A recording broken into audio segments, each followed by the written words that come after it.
প্রথম আলোতে, সেটা হচ্ছে যে একসময় যারা ছাত্র দলে নেতৃত্ব দিয়েছেন তারা এখন মন্ত্রিসভার সদস্য। এটা ভালো একটা প্রমোশন, একটা লম্বা সময়ের ব্যবধানে তারা আজকে বয়সের একটা পর্যায়ে তারা এখন মন্ত্রিসভায় তারা কার্যক্রম করবেন। শহীদুদ্দিন চৌধুরী অ্যানি, সুলতান সালাউদ্দিন টুকু, রাজীব আহসান, হাবিবুর রশিদ, ফরহাদ হোসেন প্রত্যেকে কিন্তু পরিচিত, অন্তত দলের মধ্যে তো তারা খুবই পরিচিত, দলের বাইরেও তাদের একটা পরিচিতি আছে বা ইমেজ আছে। আমি ভাবছি অন্য কথা, প্রায় ৬৯ জন বা ৭৯ জন, সম্ভবত ৭৯ জন স্বতন্ত্র হিসেবে দাঁড়িয়েছিল যারা বিএনপির। তাদের মধ্যে ৮-৯ জন নির্বাচিত হয়েছেন, বাকিরা নির্বাচিত হননি। তাদের ভাগ্য কি হবে? যেমন অন্যতম বলা যায় যে রুবিন ফারহানা। রুবিন ফারহানাকে কি করবে এখন দল? কেউ কেউ বলছেন যে তাকে ডেপুটি স্পিকারের ভূমিকায় দেখা যেতে পারে। ভালো, তিনি ব্যারিস্টার, সুতরাং ভালো বুঝবেন। কিন্তু দলের ভেতরে রাখবেন নাকি দল থেকে যে তাকে বহিষ্কার করা হয়েছে সেই অবস্থানে থাকবে? বারবার একটা কথা বলা হয়, রাজনীতিতে শেষ বলে কোনো কথা নেই। অতীতে যারা, অতীতে বলবো না, খুব সাম্প্রতিক সময় চাঁদাবাজি সহ বিভিন্ন সাংগঠনিক বিশৃঙ্খলার কারণে বিএনপি গত 15 মাসে 7 থেকে 8 হাজার নেতাকর্মীকে বহিষ্কার করছে। আবার তাদের বহিষ্কারাদেশ অনেকেরই প্রত্যাহার হয়েছে।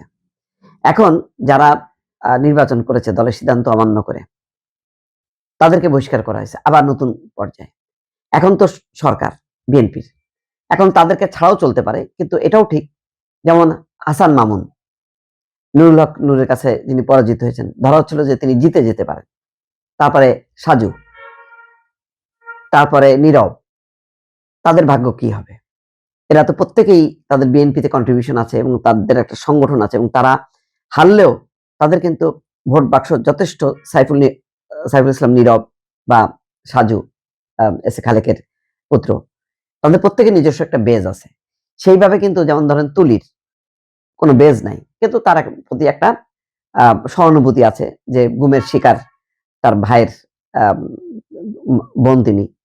তারপরে ধরেন সাইফুল আলম নীরব, সাইফুল হককে সাথে ভোট কাটাকাটি হতে সেখানে আরেক সাইফুল ইসলাম জামাতে সে জিতে গেছে, কিন্তু তাদেরও ভোটের অবস্থা দেখেন, প্রচুর ভোট পেয়েছে। হাসান মামুন প্রচুর ভোট পেয়েছে। এরকম অনেকেই, মানে বিদ্রোহীরা কিন্তু কম ভোট পায়নি।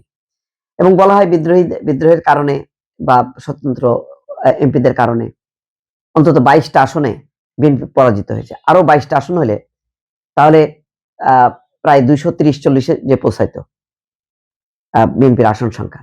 সেই কারণে বিএনপি ক্ষুব্ধ হইতে পারে, আবার এটাও চিন্তা করতে পারে এই বিপুল সংখ্যক আসন সংসদের ভিতরে একটা স্বৈরতান্ত্রিক মনোভাব জন্ম দিত। বিএনপির বিভিন্ন পর্যায়ের নেতা কর্মীরা মনে করতো যে এইরকম বিশাল বিজয়, কে আর মানে অন্যকে মানে পরোয়া করার দরকার কি? কিন্তু মনে রাখা দরকার, এর থেকেও কিন্তু প্রায় 280-90টা আসন পেয়ে কিন্তু গত 3টা টার্ম আওয়ামী লীগের মধ্যে ওই ধরনের একটা অহংকারের ভাব ছিল, কিন্তু সেই অহংকারটা টেকে নেই। এখন যে পরিমাণ আসন সংখ্যা আছে সেটাও নিরঙ্কুশ সংখ্যাগরিষ্ঠতা, কিন্তু ওই যে এমপি হওয়ার জন্য তারা দলের সিদ্ধান্ত ভায়োলেট করেছে, তারা দাঁড়িয়েছে, আবার অনেকে প্রত্যাহারও করছে। এই যে সুলতানুল ইসলাম তারেক, রাজশাহী 1, গোদাগাড়ি তানোরের যেই, এটা পরিষ্কার ভাবে যে ওই জেনারেল শরীফকে যদি না দিয়ে তাকে দেওয়া হতো, তিনি কিন্তু নিশ্চিন্তে জিতে আসতো। এরকম অনেক ক্যারেক্টার আছে, আমি মানে প্রত্যেকের নাম ধরে ধরে বলা আমার জন্য খুব কঠিন। কয়জনের নাম বলবো আর কয়জনের নাম বলবো না, নমিনেশনও ভুল আছে। আবার এই স্বতন্ত্র যে দাঁড়ায় গেল, তাদেরকে তারেক রহমান ডেকে নিয়ে তাদের সাথে যে বৈঠক করানোর এই আয়োজনটাও কিন্তু বিএনপি করেনি। ফলে দলেরও ব্যর্থতা আছে। একটা 15 বছর ধরে সে কাজ করেছে, তো সে চাইতেই পারে যে সে কনফিডেন্ট যে সে দল তাকে নমিনেশন দিলে জিতবে, না দিলেও সে জিতবে, সেই কারণেই তো দাঁড়ানো। তো এখন পরিস্থিতি যাই হোক না কেন, ওই যে তারেক রহমানের স্লোগান যে সবার আগে বাংলাদেশ এবং ঐক্য, এখন ঐক্য, জাতীয় ঐক্যটা করার আগে দলীয় ঐক্যটা খুব গুরুত্বপূর্ণ।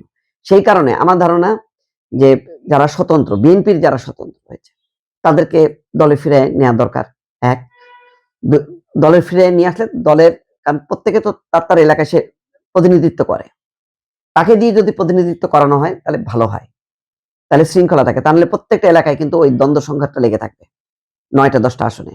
অন্য জায়গায়ও যারা পরাজিত হয়েছে, যারা দল থেকে বহিষ্কার হয়েছে, এখন তারা যদি বহিষ্কার থাকে তাহলে সবসময় কিন্তু দলের ওই 70-80টা নির্বাচনী এলাকায় কিন্তু দ্বন্দ্ব সংঘাত লেগে থাকে। এখন এই ঐক্যটা কিভাবে গড়ে তোলা, এর ফর্মুলাটা বের করা বিএনপির জন্য খুব জরুরি। কারণ এখন মধুচন্দ্রিমা যাচ্ছে বিএনপির জন্য, এটা কিন্তু থাকবে না, দিনকে দিন কিন্তু চাপের মধ্যে পড়বে। এবং সরকারি দলের নেচারটাই হলো এই, প্রথমে সে যত জনপ্রিয়তা তার থাকে, আস্তে আস্তে কিন্তু সেটা কমতে থাকে। সুতরাং এই বিবেচনায় দলীয় ঐক্যটা আরো দৃঢ় করা, মজবুত করা এবং প্রত্যেককে মানে কাজে নিয়োজিত করা। যারা এমপি হয়েছে বা যারা এমপি হয়নি, তাদেরকে টার্গেট দেওয়া উচিত যে সে তার নির্বাচনী এলাকায় কি করবে আর কি করবে না। এইভাবে যদি এখন থেকে যদি এই ড্রাইভটা দেয়া না হয়, তাহলে কিন্তু আবার সেই যাতাই হবে। সুতরাং আমার ধারণা যে নিশ্চয়ই নতুন কোনো পরিকল্পনা আকাঙ্ক্ষা অনুযায়ী তো তারেক রহমান মুভ করবে, আগের মতন ওইভাবে ছেড়ে দেবে না। তো দেখা যাক মানে কি হয় ভবিষ্যতে। শক্তি প্রদর্শনের মাত্রা বৃদ্ধি পেতে থাকলে একসময় আইন শৃঙ্খলা রক্ষাকারী বাহিনী সেখানে পদক্ষেপ গ্রহণ করে, বিশেষ করে আর্মি গিয়ে সেখানে সেই বিএনপির এবং ধানের শীষের প্রতীকের যারা কর্মী ছিল এবং সাধারণ মানুষদেরকে যারা ভীতি প্রদর্শন করছিল এবং ভোটের শান্তিপ্রিয় পরিবেশকে যারা বিঘ্ন ঘটাচ্ছিল, তাদেরকে বারবার ছত্রভঙ্গ করে দিয়েছে আইন শৃঙ্খলা রক্ষাকারী বাহিনী এবং বিশেষ করে আর্মি। এবং সেখানে তাদেরকে ছত্রভঙ্গ করতে গিয়ে সেখানে আর্মি অ্যাকশনে গিয়েছে, লাঠিপেটা করেছে ব্যাপকভাবে। এবং সেই লাঠিপেটায় সারাদিন বিভিন্ন কেন্দ্রে বিএনপির অনেক নেতাকর্মী, ধানের শীষের অনেক নেতাকর্মী তারা আঘাতপ্রাপ্ত হয়েছে। ক্ষেত্র বিশেষে তাদের সাথে সাথে আমাদেরও অল্প কিছু লোক আর্মির সেই প্রহারের শিকার হয়েছে এবং তারাও আহত হয়েছে। এবং সেই আহতদেরকে আমি 12 তারিখ রাতেই তাদের শয্যাপাশে গিয়েছি এবং তাদের চিকিৎসার ব্যবস্থা আমি গ্রহণ করেছি।